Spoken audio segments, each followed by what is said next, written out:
Olá! Que bom ter você aqui! Você está ouvindo a audiodescrição do livro Paudalho, Registros Culturais e Históricos, de autoria de Rayane Andrade. Neste áudio, você ouvirá o capítulo 10, A Serolândia. Agora, vamos começar. Paudalho, Registros Culturais e Históricos. Capítulo 10, A Serolândia. Contar a história da Serolândia é, antes de tudo, retroceder no tempo, a um período em que o pai de Nádia Lacerda, Alcindo Lins Lacerda, realizou uma viagem à América Central. Foi ali que ele conheceu a acerola, fruta que, à época, não era explorada comercialmente. Nos países de origem, ela era utilizada como cerca-viva, de forma semelhante ao uso do avelós no interior nordestino. Encantado com o potencial da fruta, ele decidiu trazê-la para o Brasil, carregando consigo sementes que dariam origem à primeira planta cultivada pela família em Paudalho. Como relata Nádia, atual proprietária da Serolândia, ele se apaixonou, trouxe essa fruta, a gente semeou e conseguiu germinar a primeira planta de acerola que nós temos.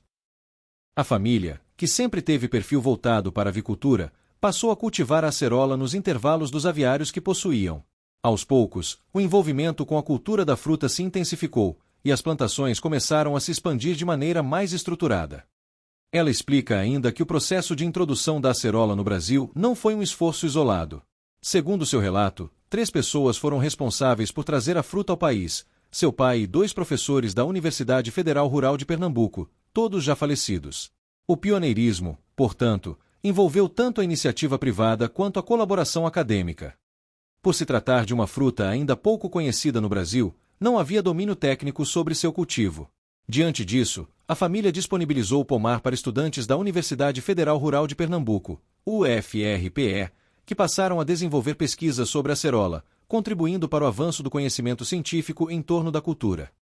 Nesse período, o reconhecimento científico internacional acerca da importância da vitamina C para a saúde humana, evidenciado, entre outros marcos, pela concessão de um prêmio Nobel relacionado às pesquisas sobre o ácido ascórbico, impulsionou o interesse mundial por fontes naturais da substância. A repercussão desses estudos provocou uma crescente demanda por alimentos ricos em vitamina C, especialmente aqueles que pudessem ser acessíveis à população de baixa renda, e, diante dessa busca, chegou-se a acerola, cuja alta concentração de vitamina C a destacou como alternativa promissora. Com a valorização da fruta como fonte abundante de vitamina C, a produção ganhou dimensão inédita. Como afirma Nádia Lacerda, a primeira plantação extensiva de acerola da América Latina foi papai quem plantou aqui em Paudalho. Então, a gente tem na nossa história esse legado de ter trazido e implantado aqui em Paudalho a primeira plantação. O cultivo implantado em Paudalho tornou-se uma das primeiras experiências de plantio extensivo da fruta no Brasil, consolidando o município como referência inicial na produção de acerola em escala comercial. Com o crescimento da procura, a família passou a fornecer mudas e sementes para diversos estados brasileiros e também para países como Peru, Chile e Guiana Francesa. Diante das exigências do Ministério da Agricultura, tornou-se necessária a formalização do empreendimento. Surgia, então, a Acerolândia Limitada, nome que une acerola ao termo inglês land, terra, significando terra da acerola. Paralelamente à expansão agrícola, a família já produzia artesanalmente o picolé de acerola, cuja fórmula permanece inalterada ao longo dos anos. O produto não leva conservantes nem aditivos artificiais e é enriquecido com mel de abelha.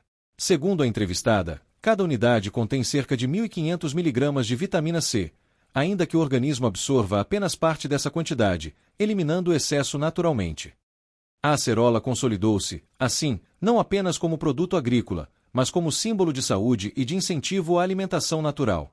A família passou a defender a presença da fruta nas residências, incentivando o plantio doméstico. Mais do que um empreendimento, a Acerolândia se tornou parte da identidade local e um legado familiar, associado à inovação agrícola, à articulação com a pesquisa universitária e à valorização de uma fruta que, pouco tempo antes, sequer era conhecida comercialmente no Brasil. A Acerolândia dá origem à consolidação. A trajetória da Acerolândia está profundamente ligada a Paudalho, embora nem Alcindo nem sua filha, Nádia, tenham nascido na localidade. Ainda assim, ambos escolheram a cidade de Paudalho como lugar de vida e trabalho, assumindo-a como terra de pertencimento. Como relata Nádia Lacerda, tornaram-se filhos de coração.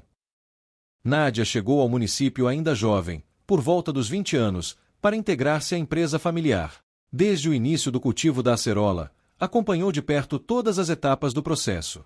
As funções eram bem definidas, ela ficava na parte administrativa, enquanto o pai permanecia na parte de produção. Posteriormente, a empresa foi formalizada como sociedade limitada, consolidando sua estrutura organizacional. Também chegaram a ter uma fábrica de polpa de frutas, mas, em determinado momento, optaram por não dar continuidade e passaram a atuar somente na parte comercial. O próprio espaço onde hoje funciona a Serolândia carrega as marcas dessa trajetória. Tudo começou ali mesmo, inicialmente com uma pequena loja às margens da BR-408. Com a duplicação da rodovia, o primeiro ponto foi desativado, o que levou a família a reorganizar suas atividades em outra área do terreno que já lhes pertencia. Esse espaço abrigava animais silvestres sob licença conservacionista, como emas, cutias e asas brancas.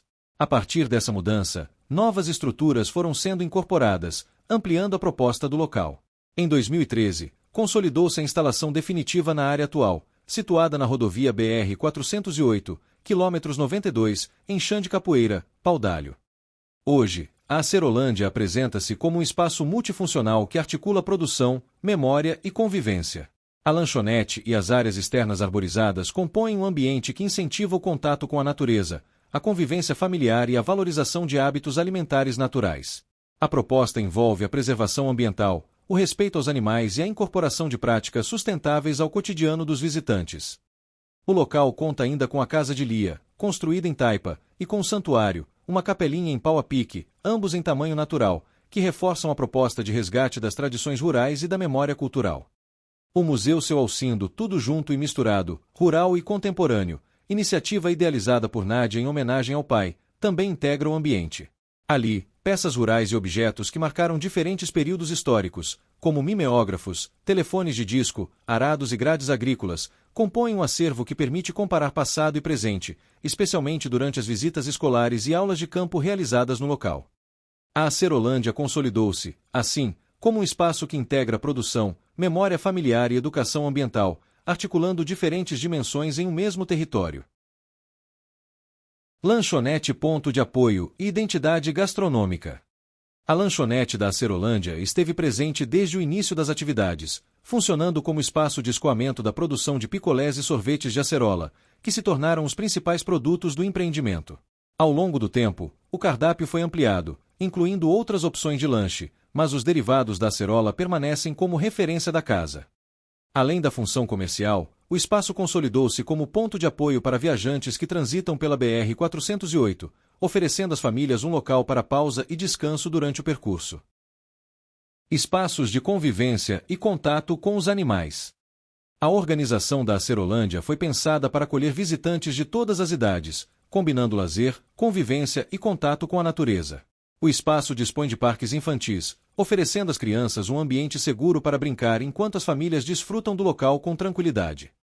Próximo à lanchonete, na área interna, está situado um dos ambientes mais característicos do espaço. Logo na entrada, há um recinto destinado aos porquinhos da Índia, acomodados em uma pequena área de terra onde se encontra também uma casinha de madeira para as rolinhas conhecidas como burguesas que sobrevoam livremente pelo local. Delimitando esse espaço, um espelho d'água abriga os peixes e compõe um cenário integrado que aproxima o visitante dos animais desde o primeiro momento. Na área externa, em um recinto mais amplo, ficam coelhos, patos, gansos, galos e galinhas. Essa disposição amplia a experiência das pessoas, que podem observar diferentes espécies de forma próxima e segura. O estabelecimento também passou a incluir uma área específica voltada aos pets que acompanham as famílias. Antes da pandemia da Covid-19, a entrada de animais não era permitida. Com as mudanças nos hábitos familiares e a maior presença de animais de estimação no cotidiano das pessoas, surgiu a necessidade de criar um local apropriado. Assim nasceu o Parque Cão da Júlia, uma área pensada para acolher os animais dos visitantes. O nome é uma homenagem à filha da proprietária, que mora longe e é apaixonada por animais. Mirante da Mata. A Serolândia conta com uma área de Mata Atlântica preservada, onde foi estruturada uma pequena trilha denominada Mirante da Mata. O percurso conduz os visitantes por um trecho de vegetação nativa, remanescente da Mata do Cajueiro. A reserva abriga diferentes espécies da fauna silvestre, entre as quais se destacam preguiças, saguis, teius e raposas. Além da visitação, o local é utilizado em atividades com crianças, especialmente em propostas de educação ambiental. Para grupos de séries mais avançadas, há a possibilidade de ampliar o percurso, explorando áreas maiores da reserva. Está em fase de planejamento a implantação de um passeio ecológico estruturado ao longo da mata. A proposta prevê a criação de 7 estações distribuídas pelo trajeto, com pontos de parada que incentivem a observação e a contemplação da paisagem. A iniciativa pretende atender não somente ao público interessado em trilhas, mas proporcionar uma experiência mais ampla de contato com a natureza, pois, como afirma Nádia, a gente quer pessoas que contemplem a natureza de uma forma geral. Legado. A permanência da Acerolândia ao longo dos anos está diretamente ligada à dimensão afetiva que sustenta o empreendimento. Mais do que um espaço comercial, trata-se de uma história familiar marcada por memórias, trabalho e conquistas construídas ao longo do tempo. Ao refletir sobre a importância de manter esse legado, Nádia ressalta que se trata de uma trajetória profundamente integrada à vida da família, à qual estiveram vinculadas diversas conquistas pessoais. Em sua experiência pessoal, o vínculo com a área rural também assume um significado singular, pois foi a única filha a se dedicar diretamente a essa parte do ofício. Segundo ela, esse compromisso é conduzido com o maior carinho do mundo, o que revela a forte ligação afetiva que mantém com o lugar, com a cultura e com a história construída ali. Museu Seu Alcindo Tudo Junto e Misturado, Rural e Contemporâneo. O Museu Seu Alcindo Tudo Junto e Misturado, Rural e Contemporâneo teve origem a partir do interesse pessoal de Nádia por objetos antigos. Ela utilizava algumas peças na decoração da primeira loja da Acerolândia e, com a mudança para o novo espaço, em 2013, passou a reunir esses objetos em um galpão que estava ocioso, dando início à organização do acervo. A ampliação das peças ocorreu por iniciativa dos próprios clientes. Muitos passaram a doar objetos guardados em suas casas, provenientes de familiares ou de mudanças. Conforme relata Nádia, houve uma campanha espontânea de doação. Atualmente, cerca de 90% das peças expostas foram doadas por frequentadores da Acerolândia. Esse processo conferiu ao museu um forte valor histórico e afetivo. As peças carregam memórias familiares e experiências de vida, o que reforça o compromisso de preservação assumido por Nádia. Por essa razão, ela opta por não comercializar nenhuma peça do acervo, mesmo diante de propostas de compra, mantendo respeito às histórias vinculadas a cada objeto. O museu foi inaugurado em 8 de dezembro de 2014, data escolhida em homenagem ao Alcindo Lins Lacerda, nascido em 1922 e falecido em 25 de setembro de 2014. O dia 8 de dezembro marcava o seu aniversário. Na região, era conhecido como Seu Alcindo, forma carinhosa e respeitosa pela qual era chamado. A escolha do nome do museu reafirma essa dimensão afetiva e memorial. Em 2024, o espaço passou por uma reformulação. Com orientação de profissionais ligados à Fundação Joaquim Nabuco, houve reorganização do layout e adequações estruturais. Desde então, passou-se a cobrar uma taxa de entrada, com o objetivo de contribuir para a manutenção do museu. Apesar de funcionar como iniciativa de pessoa física, o espaço conta com o apoio da Acerolândia na divulgação e na articulação com o público. O funcionamento prioriza visitas escolares e grupos agendados durante a semana, com controle do número de visitantes. Nos finais de semana, o museu abre ao público em geral. Durante as visitas, Nádia frequentemente conduz explicações, adaptando a abordagem conforme a faixa etária do grupo. Para crianças, o discurso assume um caráter mais lúdico. Para adultos e idosos, a experiência muitas vezes se transforma em um momento de rememoração.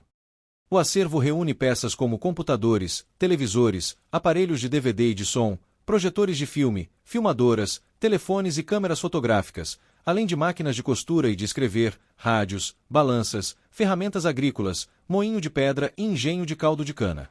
Esses objetos despertam recordações e incentivam os visitantes a compartilharem suas próprias histórias.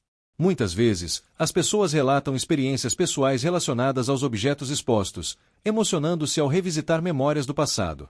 Essa dinâmica evidencia a força da história oral como elemento complementar à exposição material. Embora tenha recebido orientações para a formalização institucional do museu, Nádia optou por não realizar o processo, considerando os custos elevados e as exigências técnicas que implicariam delimitação temática do acervo. Preferiu manter o caráter abrangente do espaço, reunindo peças rurais e contemporâneas, de modo a preservar a diversidade dos objetos recebidos. O Museu Seu Alcindo configura-se, assim, como um local de preservação da memória social e familiar, integrando objetos, narrativas e afetos em um mesmo ambiente. Seu Alcindo Trajetória. Implantou a primeira plantação extensiva de acerola na América Latina. Alcindo Lins Lacerda. Natural do Engenho Concórdia, em São Lourenço da Mata, seu Alcindo teve uma trajetória marcada pela iniciativa e pela atuação tanto na gestão pública quanto na área rural.